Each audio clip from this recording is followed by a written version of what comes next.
Welcome everyone to the xAPI party, room B. I wanted to give a quick shout out to everyone who's here. Reminder, there's also presentations going on in room A. We will be posting links throughout the sessions just so that everybody can transfer between rooms at your leisure.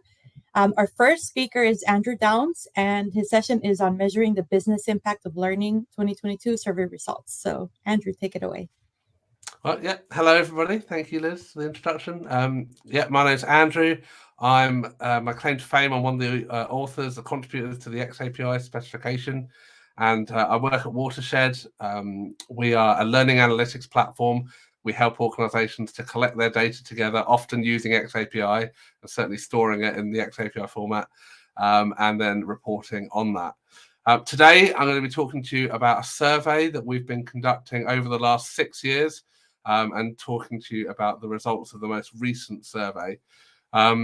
This is a repeat of a webinar that I ran with Piers Lee last week, and I can see at least one person who I think was on that webinar last week. So I won't be offended if you saw that last week and you switch rooms, but you're also very welcome to stay and see it again, and maybe the questions will be a little bit different. So the survey that we run, we call it the Measuring the Business Impact of Learning survey. It's run every year for the last 6 years. And the idea was we wanted to try and get an idea of what's the state of learning analytics? Are organizations actually measuring the impact of learning? What's getting in their way? Where are organizations in general with this? And so it's a survey that we've run, as I say, over a number of years. This year, we added a couple of extra questions because we wanted to look in a bit more detail at the resources that organizations have in order to measure the impact of learning. So we looked at questions around budget. Do you have a budget for learning analytics? And also team. Do you have people on your team that are capable for learning analytics? Maybe people that have done the xAPI cohort, for example. So that's a little bit about the survey. But before we get into the actual results of the survey, I wanted to start off and get a feel for where people who are on this session, where are you with learning analytics? And take just a couple of questions from the survey and ask the people in this room in a little poll. So I think there should be a poll that's going to pop up. Here we are on the screen here. So if you give your answers to this poll, and then we can think about how they compare to the sort of general population that we surveyed. We had over 400 responses this year to the survey. So I'll give you a moment to populate your responses, and then can we see the results? Do I have to vote myself to see the results? I'll strongly agree. Oh, okay, so once you vote, you see the results coming through, I think. And so we can see from this group, we've got a large number, although one of them was me, strongly agreeing there. But without me, it's probably 50% of people saying that they set aside budget for measurement. That's pretty high compared to our survey results. The survey results, we found that only 27% of organizations actually set aside budget for measurement. When we ran this survey last Friday, we had a slightly few more people on that webinar. We found that the number was about 35% for that particular group of people. So a bit of variation there. Let's have the next poll. So this is a question around what are the challenges that you have in your organization? What either stops you from measuring learning, or what are the, if you are measuring learning, what is it that you find difficult? What stops you going further with measuring learning? So if we could get that second poll up. And I think, again, I have to answer it, don't I? I'm going to select other just to see how everyone else responds. So we'll give you a minute or two to respond to that. We've got one for no demand.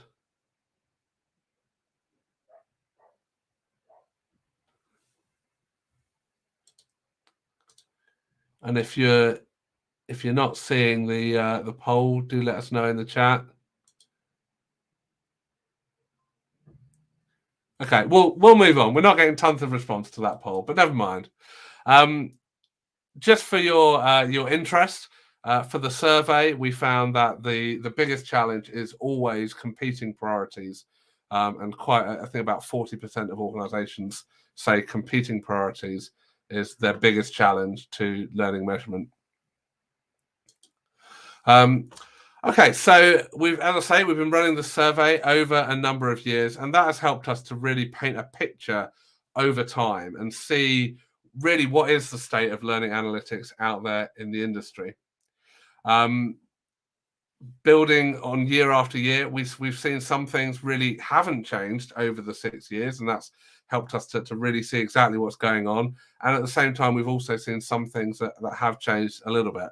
And it was interesting for me. I've been up in London on Tuesday or Wednesday this week. I've been in London at the Learning Technologies Conference. And thinking back, probably 6 years ago, we were there at Learning Technologies talking about xAPI, talking about learning analytics, but it felt a bit lonely. But actually, when I was there this week, so many organizations are now talking about learning measurement. They're talking about data. They're talking about reporting. And it does really feel there has been, certainly from the vendor perspective that I saw this week, there has been a real shift over the years towards learning measurement really being a thing that people do rather than a thing that people want to do in the future. So getting into some of the results, so one of the questions that we asked was around, I want to measure the business impact of learning programs. And what we find is that actually organizations really, really do want to measure the impact of their learning. And actually over the last 5 surveys that we've run, every year, over 90% of respondents say they agree or strongly agree with the statement, I want to measure the impact of my learning programs. And this year it was 94%. At the same time, large numbers believe that it's possible to measure the impact of learning. And this year that figure was 88%. So it's very clear to us that organizations want to measure the impact of learning and they believe it's possible to do so. At the same time, though, when it comes to executive pressure, is the organization actually asking the L&D team to measure the impact of learning?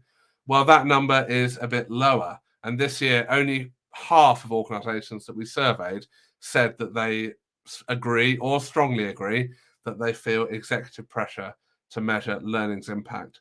That has been increasing, though. When we first ran the survey, this figure was only 35%. So we've gone up to 50%. But there is still a mismatch between the L&D teams answering our survey who want to measure impact, believe it's possible to measure learning impact, but they're not seeing this pressure from the rest of the organization. And going back to that question that we asked in the poll, the biggest challenge of measuring the impact of learning in the organization, competing priorities continues to be the main barrier to getting started with learning analytics. There's just too many other things going on. There's maybe a deadline for producing some training content. There's a big project, whatever it is. Learning analytics keeps getting pushed to the back of the pile. This year, it's no exception. 41% of organizations listed competing priorities as their biggest challenge. And actually a sizable number also said not knowing where to start was their biggest challenge. 15% selected that. And there is a sense that getting started with learning analytics is a bit of a daunting thing. Organizations don't know where to start. I think that's why the xAPI cohort is such a valuable experience, because it gives you a way to start. It gives you something that you can try. Now, we asked a number of other questions and they're available in our report. I can post the link to that later on, perhaps once I stop sharing. But I did want to highlight some other questions that were new to the report this year. These were questions around the budget that organizations set aside for learning. And I think this was a real eye-opener for us when we saw the data. So we asked, do you believe it's important to set aside budget for measurement? And we found that most organizations, most respondents to our survey, they said, yes, it is important to set aside budget for measurement. 73% of organizations either agreed or disagreed that it was important to set aside budget for measurement. Yet at the same time, when it comes to actually doing it, actually setting aside budget for measurement, only 27% of organizations agree that they set aside budget for measurement. That's a huge difference.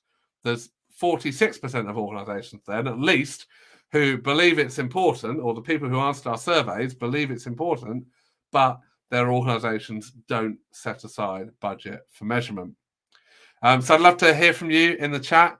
If your organization, if you set aside budget for measurement, how were you able to achieve that? How did you get buy-in to get that budget? And if your organization perhaps doesn't set aside budget for measurement, what are the reasons for that? What are the challenges that you see? Another question that we asked on this topic of being ready, having resources for learning analytics, was, do you have analytics capability on your team? And again, we found in a lot of cases that organizations don't have analytics capability on their team. 60% have no capability for analytics on their L&D team. 20% have got a data analyst, 3% have got a data engineer, and actually quite a sizable chunk said, yes, they have someone on their team, but it's an other. And when we look at those other responses for what they actually wrote in, a number of them said, well, I've got a data analyst and I've got a data engineer. But also there are quite a few that said things like, well, we don't have someone who's a specialist for data analytics, but I'm an instructional designer and I'm doing data analytics on the side, or we've got a developer who helps us with our custom interactions, and they're also doing the learning analytics. I think one of our respondents said they were a data dabbler, and I really like that term, data dabbler. And I think a lot of you on the xAPI cohorts are, you're dabbling with the data. You don't have a statistics degree, or you don't have a background in data analysis, but you believe in the power of learning analytics, the power of xAPI, and you're dabbling with the data, and that is absolutely brilliant. I'm seeing lots of emojis popping up at the bottom of my screen there. Daniel's saying we have a business analyst and they dabble in learning analytics. So we saw a lot of that coming up in our other response. So maybe next year we'll add that as an official response on the survey and see how many we get. But a lot of teams don't have anybody for learning analytics on their team, and they're not necessarily planning to change. We saw that in the question on the right-hand side of the screen.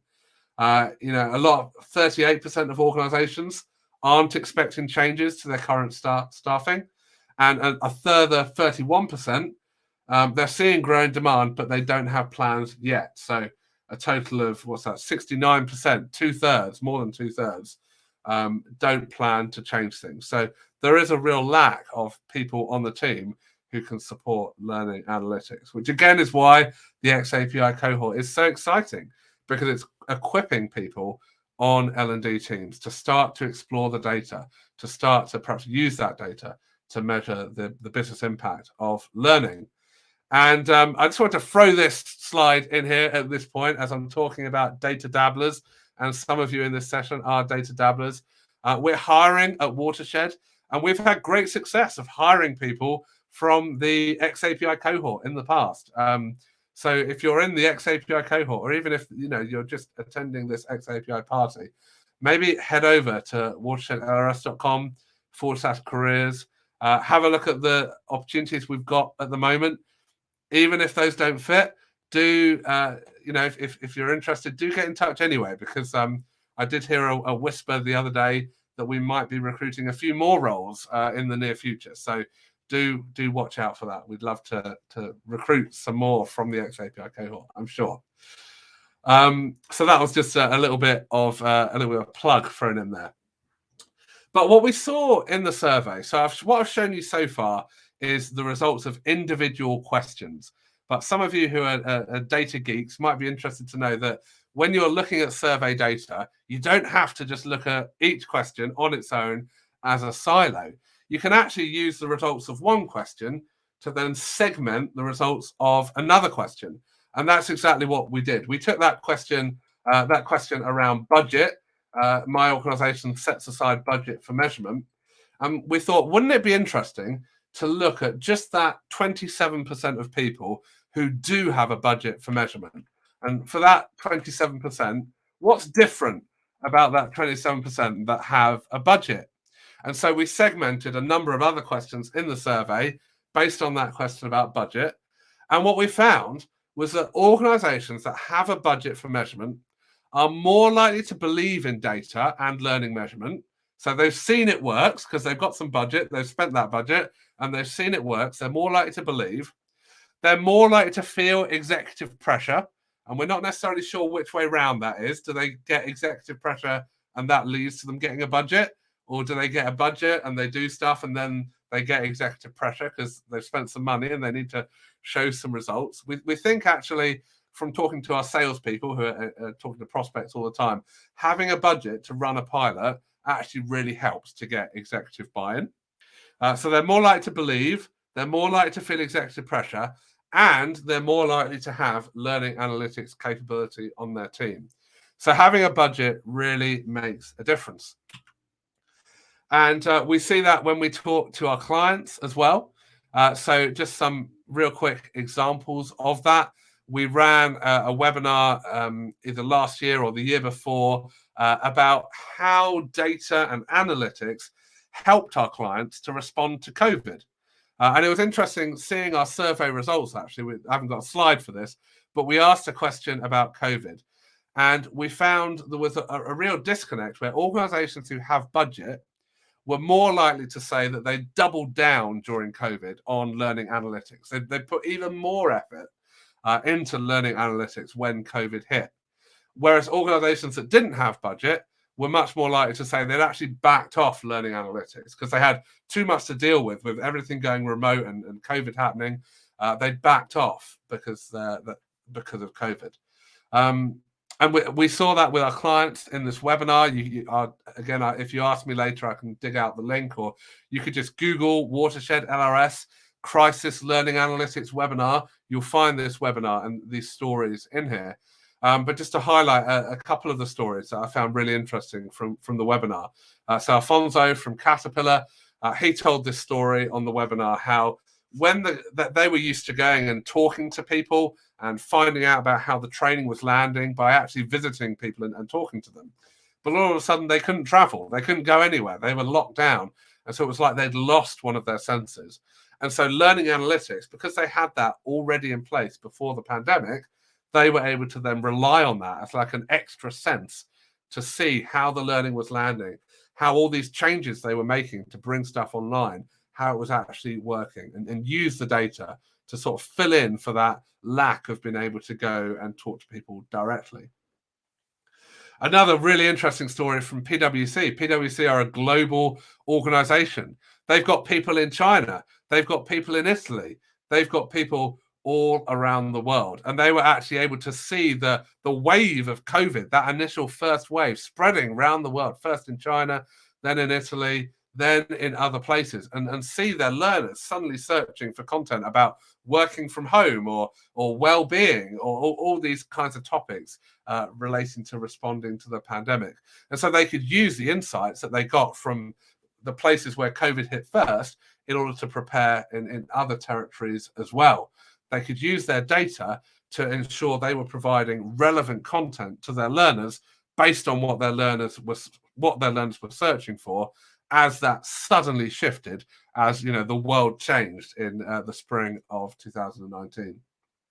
And then Christus Health. Tobias from Christus Health told this story about how he was having lunch with a colleague, and this colleague was saying, I just don't know how I'm going to move everything online. I don't know how I'm going to make this all work. And Tobias was able to think to himself, well, this is my moment to shine. This is my moment to really support the organization. And because he had learning analytics in place, he was able to use that data to help his organization to implement these kind of significant changes in response to COVID. So we see from our customers that if they've got learning analytics in place already, if they've got a budget for learning analytics, it makes it even easier for them to do even more learning analytics. It's a sort of self-perpetuating thing. Once you start, you really you can't stop. I've just stolen the Pringles slogan there, haven't I? That's just came out. So apologies to Pringles, but it's true. Once you start, you just you do keep going. There's more and more questions for learning analytics, and we see that in the data too. So as I said, if you've got a budget, you're more likely to want to prove learning's impact. You're more likely to believe that it's possible. You're more likely to have analytics on your team, and you are more likely to be seeing executive pressure. And Matt's saying there he's got a fever for the flavor of the Pringles. Is that another slogan for Pringles? I don't think I haven't seen that one in the UK. That might be a. Oh no, that's all right. Oh, am I leaning in whenever I'm reading? Okay, I'll try and stay still. Thank you, Matt.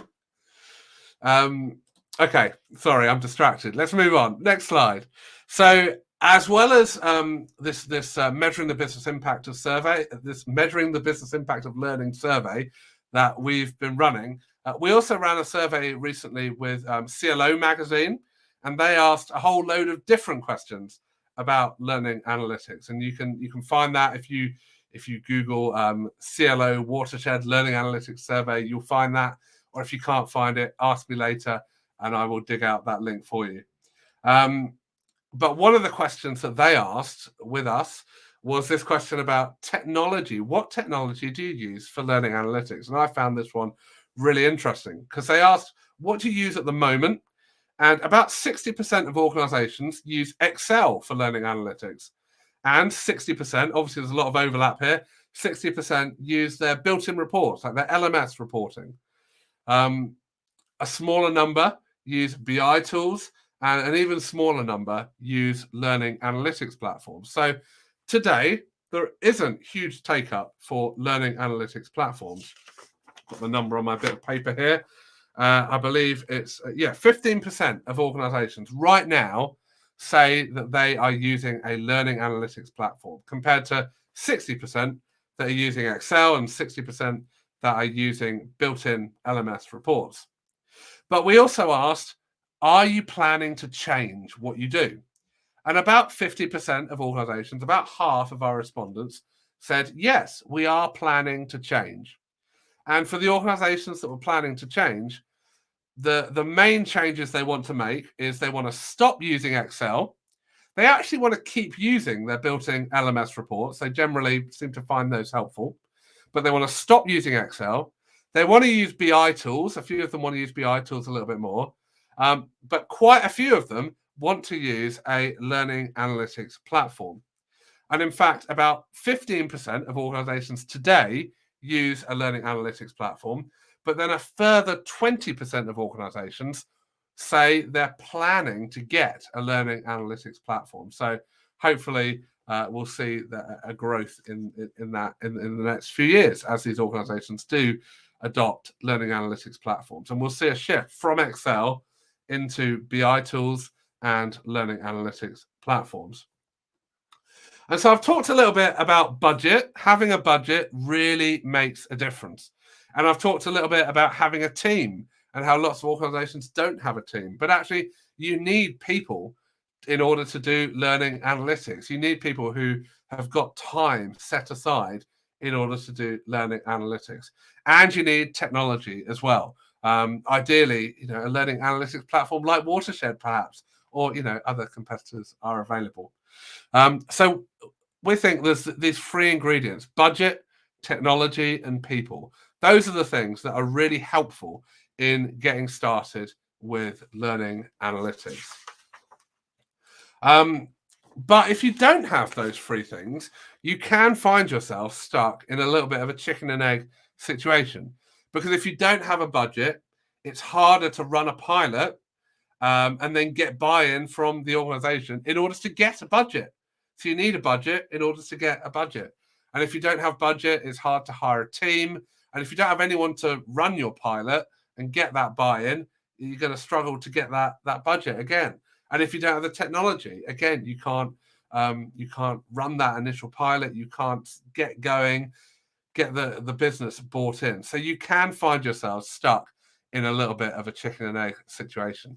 And so I think that's why, again, the xAPI cohort is absolutely fantastic because it helps you to get out of that chicken and egg situation. It helps you to run a pilot, to understand what you can do with the data, and then share that with your organization, and hopefully then get some buy-in to grow and do even more with learning analytics and measuring the business impact of learning.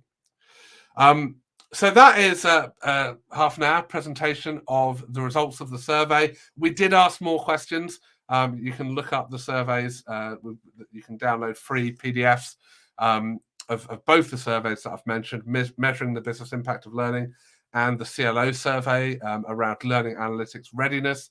You can find those on the Watershed website, or if you message me, I can get you the links to those. I wanted to allow some time for questions, whether that's questions about the survey itself or questions around how can I get out of this chicken and egg situation? How can I get started with learning analytics? So I do have some sort of pre-prepared questions if nobody has any questions, but I will give a moment to see if anybody online here does have any particular questions, because I'd love to answer your questions rather than my questions, if at all possible. So do either post your questions in the chat or in the Q&A if you have those. Otherwise, I will just start diving into my pre-prepared questions. Okay, I'm not seeing any appearing now, but keep going. I'll do the first one of my pre-prepared questions, and perhaps you will have some questions for me after that. So the first question that you might be thinking is, this all just seems like too much of a challenge. Learning analytics, I don't know how to get started. I don't have the resources. How do I actually get started with this, other than joining the xAPI cohort, of course? And the message that we hear time and time again from our clients is the importance of starting small and then growing. Not trying to do everything all at once, but start small. Pick maybe one application.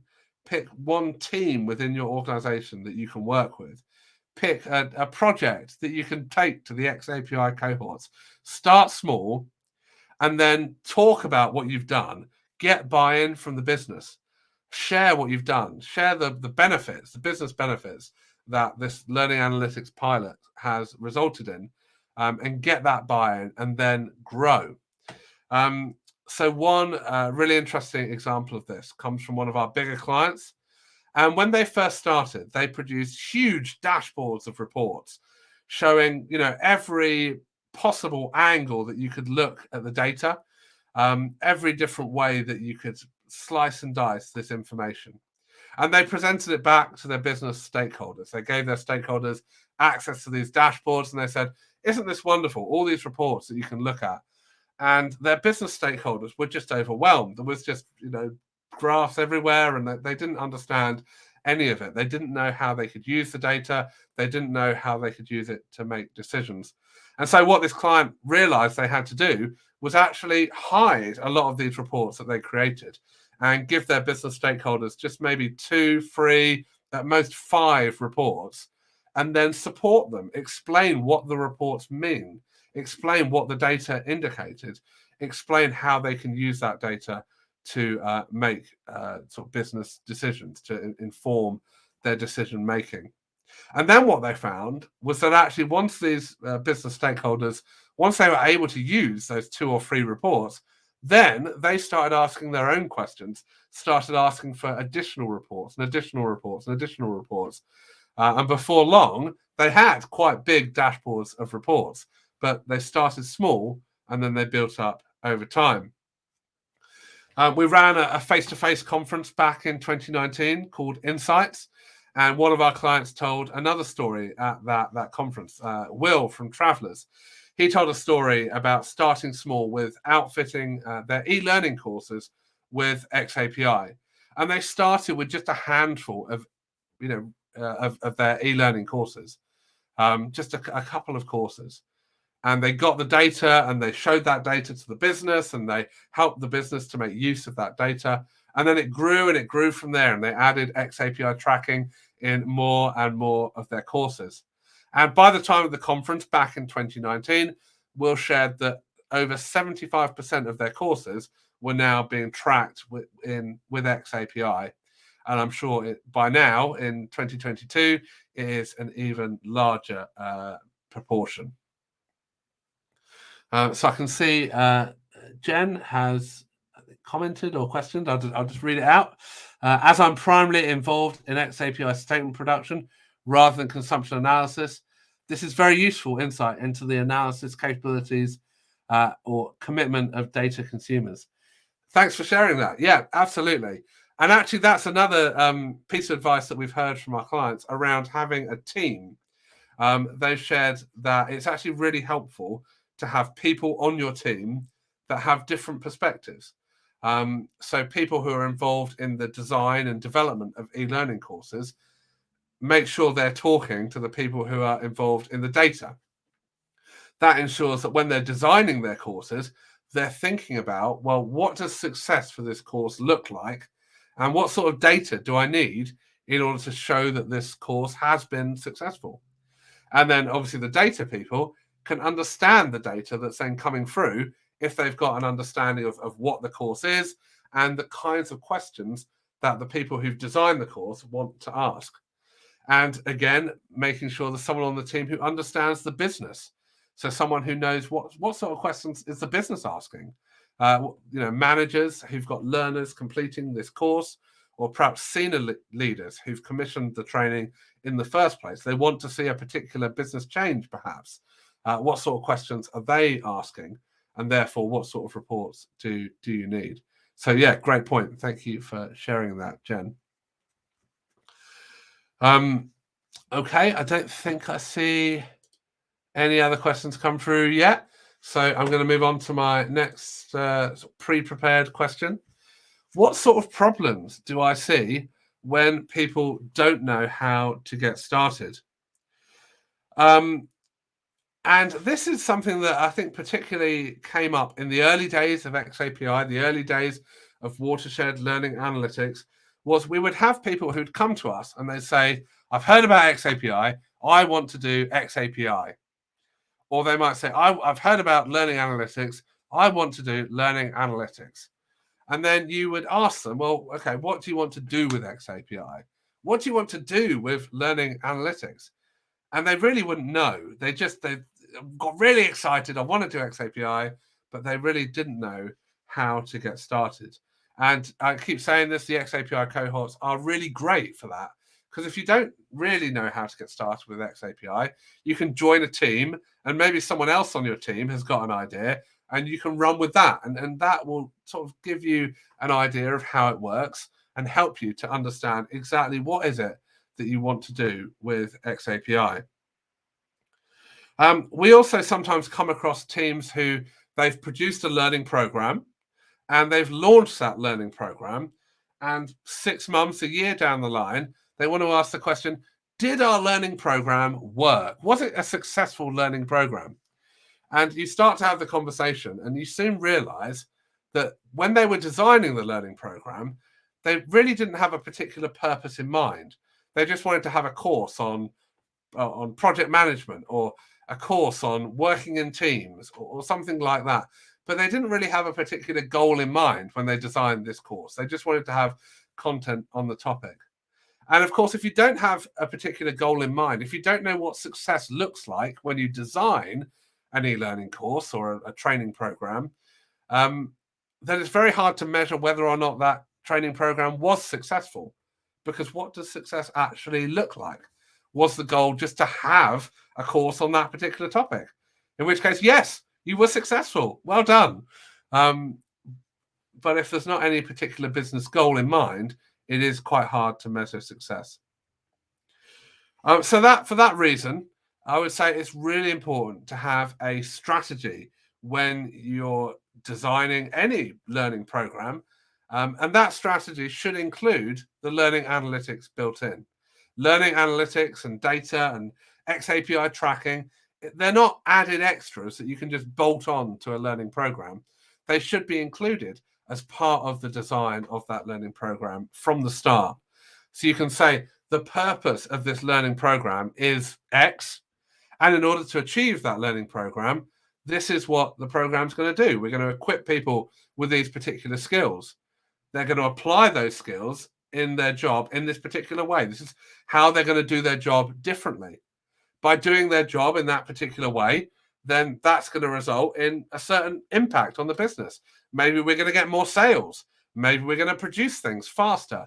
Maybe we're going to have happier customers, whatever that particular goal is. And then you would obviously implement tracking at each stage of that to ensure that this plan that you've come up with to make a business impact, to ensure that each step of that plan, yes, you were right, that learners doing this particular thing in this particular way with these particular skills, yes, that really did improve customer satisfaction. Or you might find that actually, the course was successful in giving people the skills that they needed, but actually having those skills didn't help improve customer satisfaction.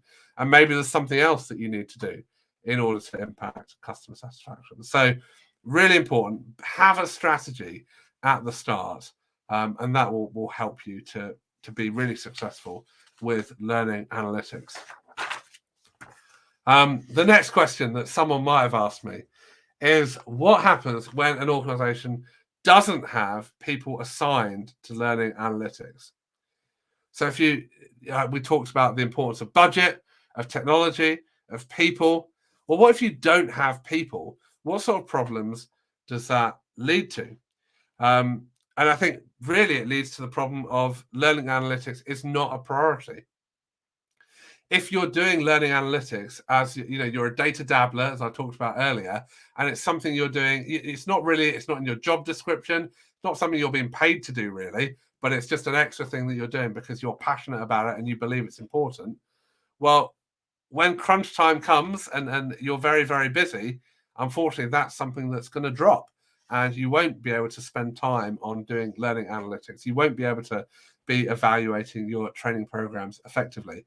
And sometimes that's what happens. It just drops off the end of the desk, or it gets buried underneath everything else.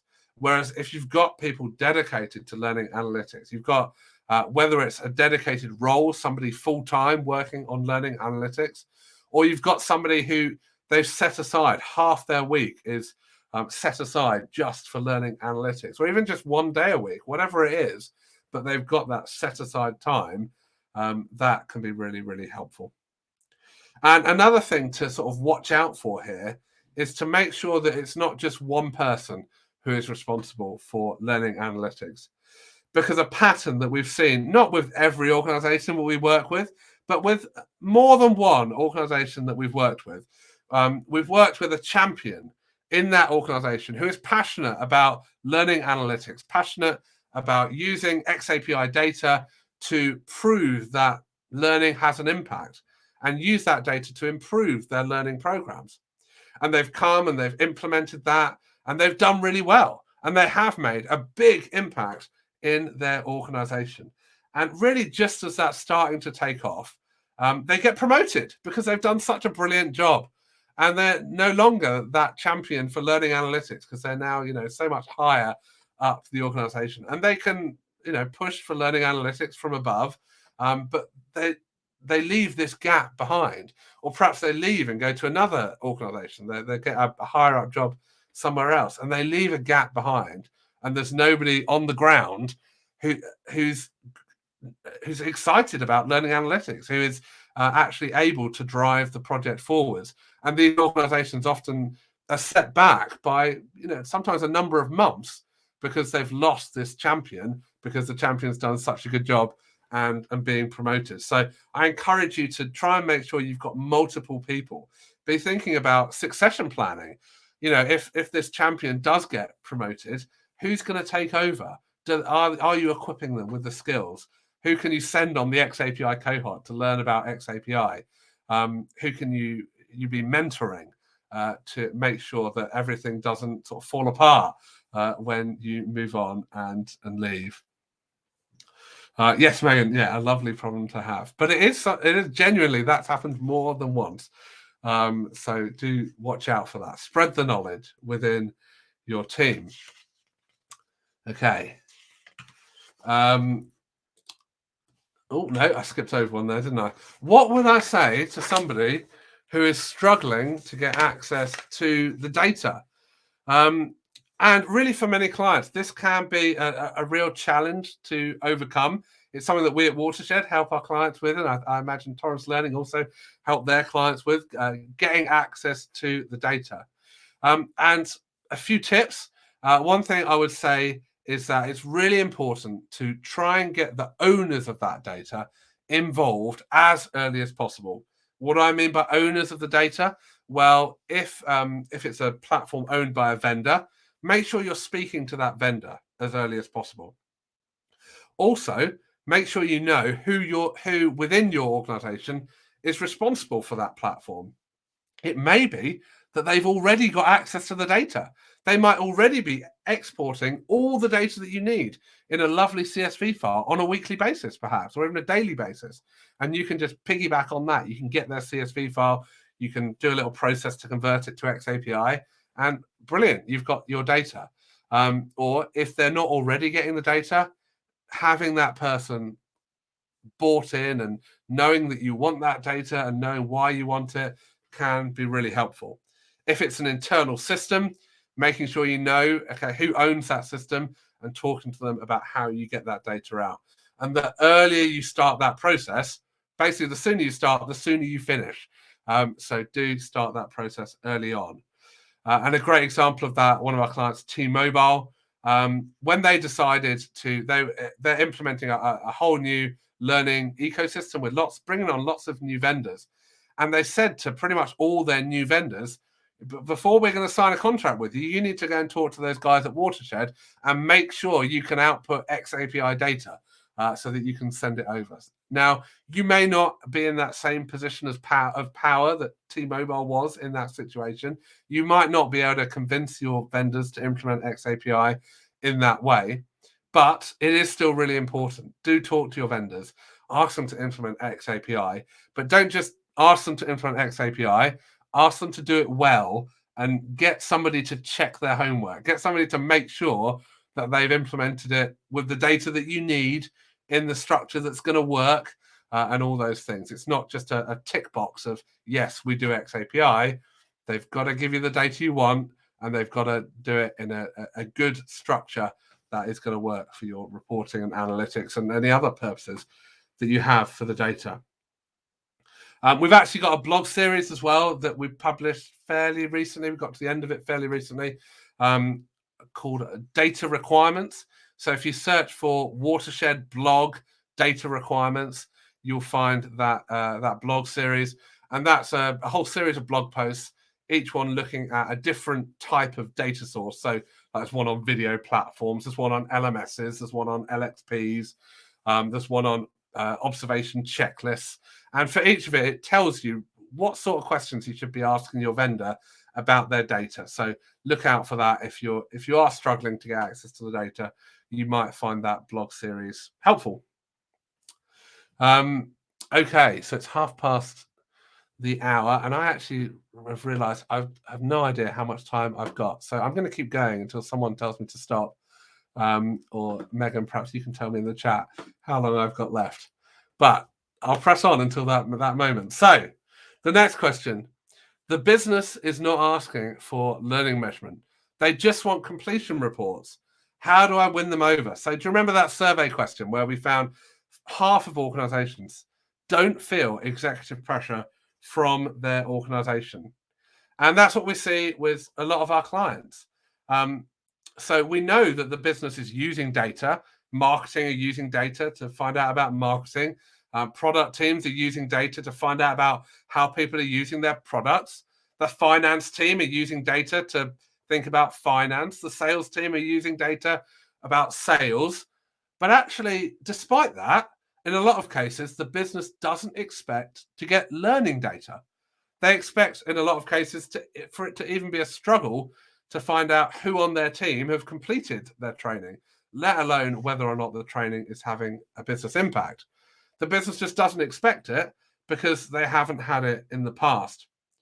And so what a number of our clients have done is they produce a newsletter, whether that's a sort of a weekly newsletter or whether that is a monthly newsletter, and they showcase what they're doing with learning analytics. So they'll work with the sales team and they'll help the sales team to figure out whether that particular sales training had an impact. And then they'll write an article in their newsletter about what the sales team have done.